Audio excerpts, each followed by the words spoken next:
नमस्कार साथियों, दृष्टि सीवीटी की इस विशेष श्रृंखला में आपका स्वागत है। आज के इस एपिसोड में हम राजनीति विज्ञान के अंतर्गत स्वतंत्रता के बाद भारत के राष्ट्र निर्माण और उससे जुड़ी चुनौतियों पर चर्चा करेंगे। इसके साथ ही हम राष्ट्र निर्माण से जुड़े विभिन्न पहलुओं को भी समझेंगे। तो चलिए शुरू करते हैं आज का यह एपिसोड।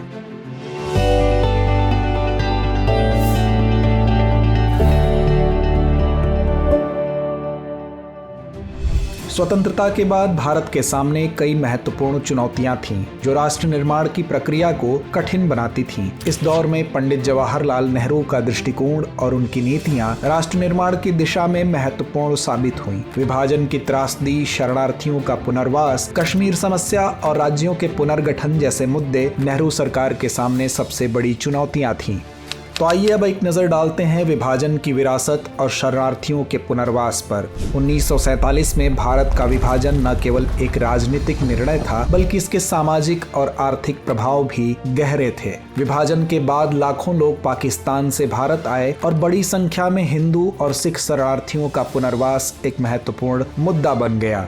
तो आइए अब एक नजर डालते हैं शरणार्थियों के पुनर्वास पर। विभाजन के बाद लगभग 70 लाख शरणार्थी भारत में आए। इन लोगों के पुनर्वास के लिए नेहरू सरकार ने कई योजनाएं बनाई। शरणार्थियों को दिल्ली, पंजाब और पश्चिमी उत्तर प्रदेश जैसे क्षेत्रों में बसाया गया। सबसे अधिक शरणार्थी पंजाब और दिल्ली में बसे, जहां उनके लिए नए घर और रोजगार के अवसर प्रदान किए गए। अब आइए जानते हैं कि इसका अर्थव्यवस्था पर किस प्रकार प्रभाव पड़ा।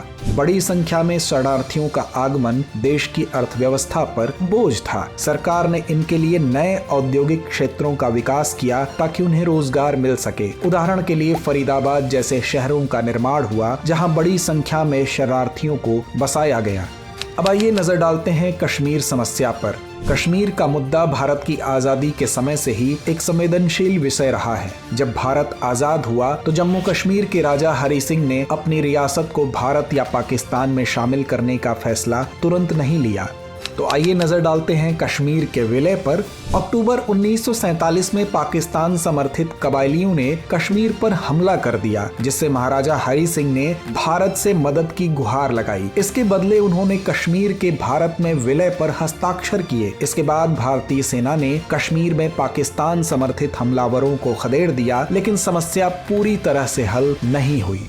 अब मामला पहुंचता है संयुक्त राष्ट्र में। तो 1948 में भारत ने कश्मीर के मुद्दे को संयुक्त राष्ट्र में उठाया, जहां से कश्मीर में जनमत संग्रह कराने की सिफारिश की गई। लेकिन यह जनमत संग्रह कभी नहीं हो पाया और कश्मीर की समस्या आज भी भारत और पाकिस्तान के बीच विवाद का कारण बनी हुई है। अब आइए नजर डालते हैं राज्यों का पुनर्गठन और भाषाई विवाद के ऊपर। स्वतंत्रता के बाद भारत में राज्यों की सीमाएं ब्रिटिश काल की रियासतों और प्रांतों पर आधारित थीं, लेकिन लोगों की भाषाई और सांस्कृतिक विविधता को ध्यान में रखते हुए राज्यों का पुनर्गठन करना जरूरी हो गया।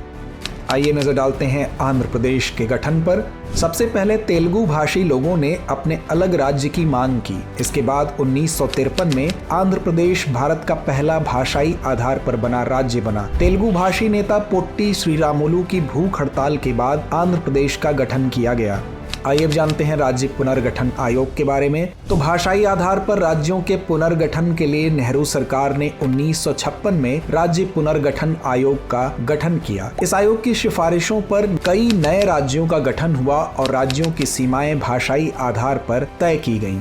आइए नजर डालते हैं भाषाई विवाद पर। कई राज्यों में भाषा को लेकर विवाद सामने आए, जैसे बॉम्बे राज्य में मराठी और गुजराती भाषाओं के बीच संघर्ष। अंततः 1960 में बॉम्बे राज्य को विभाजित कर महाराष्ट्र और गुजरात राज्य बनाए गए। अब एक नजर डालते हैं नेहरू जी के राष्ट्र निर्माण के दृष्टिकोण पर। पंडित नेहरू का मानना था कि भारत को एक आधुनिक और विकसित राष्ट्र बनाने के लिए देश की एकता और अखंडता को मजबूत करना जरूरी है। इसके लिए उन्होंने कई योजनाएं लागू की। इसी क्रम में थी पंचवर्षीय योजनाएं। नेहरू की आर्थिक नीतियों का मुख्य केंद्र पंचवर्षीय योजनाएं थीं, जिनका उद्देश्य औद्योगिकीकरण और कृषि सुधार करना था। उन्होंने सार्वजनिक क्षेत्र के उद्योगों को बढ़ावा दिया और वैज्ञानिक अनुसंधान को प्रोत्साहित किया। धर्मनिरपेक्षता और समाजवाद। नेहरू ने भारत को एक धर्मनिरपेक्ष राष्ट्र बनाने की वकालत की, जहां सभी धर्मों के लोग समान हों। साथ ही उन्होंने समाजवाद की नीति को अपनाया ताकि देश में आर्थिक असमानता को कम किया जा सके। तो चलिए अंत में बात करते हैं इसके निष्कर्ष पर। स्वतंत्रता के बाद भारत के सामने राष्ट्र निर्माण की कई चुनौतियां थीं, लेकिन पंडित नेहरू के नेतृत्व में देश ने इन चुनौतियों का सामना किया। शरणार्थियों का पुनर्वास, कश्मीर की समस्या और राज्यों का पुनर्गठन नेहरू की प्रमुख नीतियों के केंद्र में थे। उनके दूरदर्शी नेतृत्व और राष्ट्र निर्माण की नीति ने भारत को एक एकीकृत और मजबूत राष्ट्र बनाने में मदद की।